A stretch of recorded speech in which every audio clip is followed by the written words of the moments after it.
Hi everyone, just wanted to do a quick walkthrough of how to set up a close reading using Google Slides. So what I've got here is I've got a basic template. On the first slide here, it's got a description for each of the icons. And on the following slide, this is where I can start getting information out to the kids. So this is where I'm going to insert a screenshot of the passage. So to do that, all I'm going to do is I've went to ReadWorks, I signed in, I selected an article that I would like the students to read. And so I could pull screenshots from this, but I find it's a little easier to pretend that you're going to print it. So I go ahead and print. I can decide if I want any of these extra things in it, but I'm going to go ahead and just stick with the reading passage. And once that pops up, it's a little bit easier to take a screenshot of it. So this is what I want. I have a few options for taking screenshots. I am on a desktop or on a laptop, a PC. So I'm going to use the snipping tool. I bookmarked it because I use it pretty frequently. But if you're not sure where yours is, you can always do a search for it and find your snipping tool. It's something that comes with PCs. So I'm going to go ahead and use my snipping tool. I'm going to create a new snip. I'm going to move this over. And I could try and get the whole thing in there, but I want to break this apart. So I'm going to get the first part, and maybe this is all I want for my first piece. Now this is my screenshot. I am going to right-click on it and copy it. I have the choice of saving it if I want to right here. I don't necessarily need to save it, so just a right-click and a copy will have it on my clipboard. Now that I've got my screenshot and I've copied it, I'm going to go back to this. I moved a few things around here because I didn't necessarily like the layout. So now I'm going to go ahead and paste. And now I've got my screenshot here. I can adjust it, make it a little bit bigger. I can even move this around if I don't like where this is at.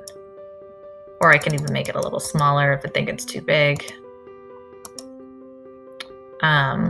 So then if I want to keep going with the article, I can add another slide. And you know what? I'm going to go ahead and duplicate this slide and get rid of this screenshot.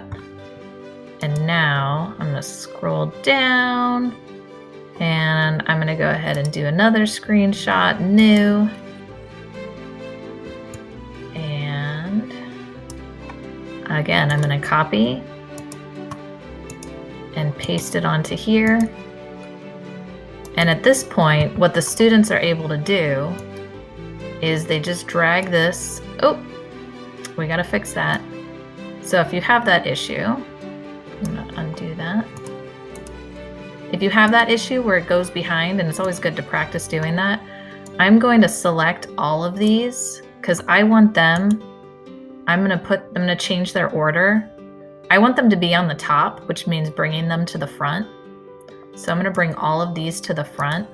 So what happens is now, if the kids pull it over and they say, okay, I'm reading through this, and I don't know what the word empathy means, so then they can just drag it over and pull it over. Or if they've got something they're not sure about, they can click it. And bullies don't tend to have a lot of empathy. What does that mean? All right, so it's very basic, very easy to just get your screenshots, put them in.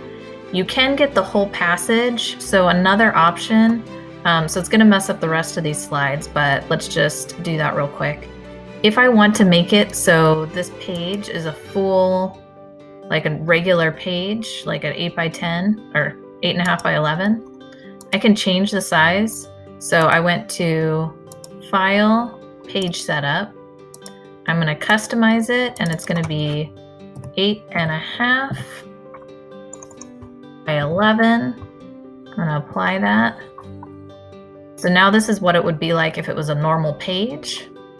So let's just skip and do another blank one. So if I want to make this fit on there a little better, what I'm going to do is I'm actually going to minimize this a little bit so it fits more onto the page.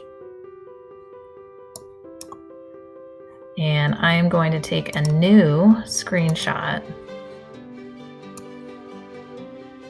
of this whole page on the passage, copy it, and paste it. So that way you have a little bit more of the article on there. And the kids, if your kids are capable, you don't have to make these for them. They could make their own because all they have to do is go over here to shapes and they could select whatever the shape is that they need. So again, if they're not sure what the word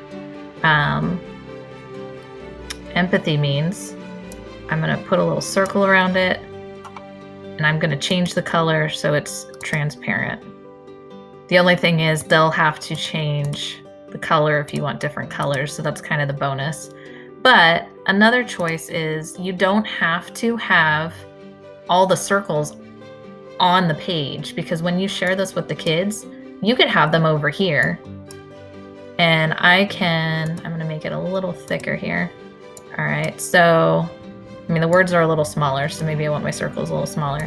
But if I click on it and I press Control, or if you're on a Mac, you can do Command D, and I can press that as many times as I want, and I get a bunch of those guys. It's okay to use this outside area because they will see it. You can even put directions over here. So if I put a text box over here and I say, use these icons when reading, and I can make, I can make this bigger so they can see it a little better.